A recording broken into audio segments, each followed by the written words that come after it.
नमस्कार। आज हम एक काफी महत्वपूर्ण विश्लेषण दस्तावेज पर बात करने वाले हैं। हाँ, ये ईरान पर हाल ही में हुए अमेरिकी हमले के बारे में है, जैसा कि विश्लेषण में बताया गया है। बिल्कुल, ईरान पर अमेरिकी हमला एक विश्लेषण।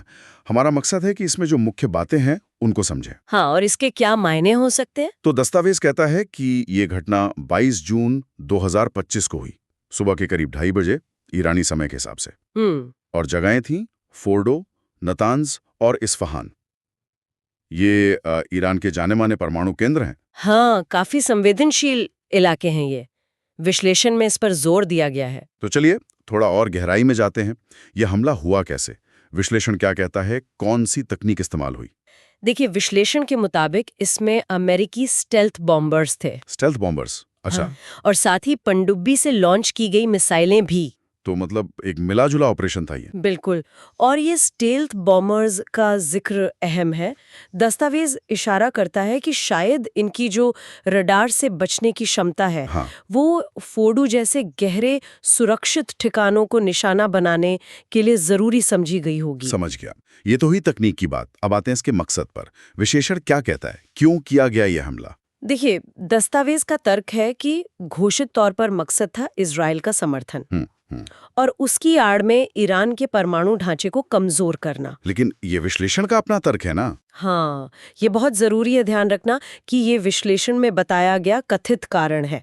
दस्तावेज इस पर भी सवाल उठाता है कि क्या ये कदम वाकई कामयाब हो सकता है या फिर इसके अनचाहे नतीजे ज्यादा भारी पड़ेंगे। बिल्कुल बिल्कुल। तो ये अनचाहे नतीजे या जोखिम, इनके बारे में विश्लेषण क्या कहता है? क्या सिर्फ ये कि तनाव बढ़ जाएगा? नहीं, सिर्फ तनाव बढ़ने से कहीं ज्यादा।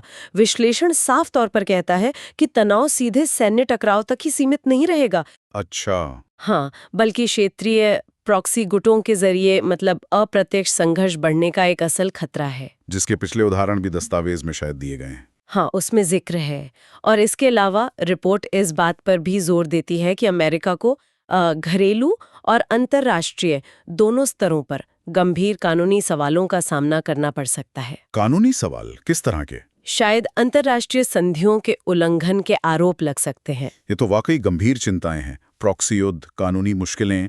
अच्छा, तो हमले के सीधे असर के बारे में कुछ है? मतलब नुकसान कितना हुआ? विश्लेषण में सीधे तौर पर नुकसान का कोई आंकड़ा या ब्यौरा नहीं है। अच्छा। लेकिन ये साफ है कि निशाना ईरान का परमाणु ढांचा था। हाँ। और दस्तावेज इस बात पर जोर देता है कि ऐसे संवेदनशील ठिकानों पर हमला करने से अनियंत्रित नतीजे निकलने का खतरा रहता है। जैसे कि रेडियोधर्मी फैलाव का डर। भले ही हमला पारंपरिक हथियारों से हुआ हो, लेकिन खतरा बना रहता है। समझ गया। तो अगर हम संक्षेप में देखें, विश्लेषण के मुताबिक एक तय वक्त पर हमला हुआ। हाँ, जानी मानी परमाणु जगहों पर। बिल्कुल खास तकनीक, स्टेल्थ वगैरह का इस्तेमाल करके। सही। घोषित मकसद था परमाणु क्षमता कमजोर करना। कथित तौर पे। हाँ, कथित तौर पर।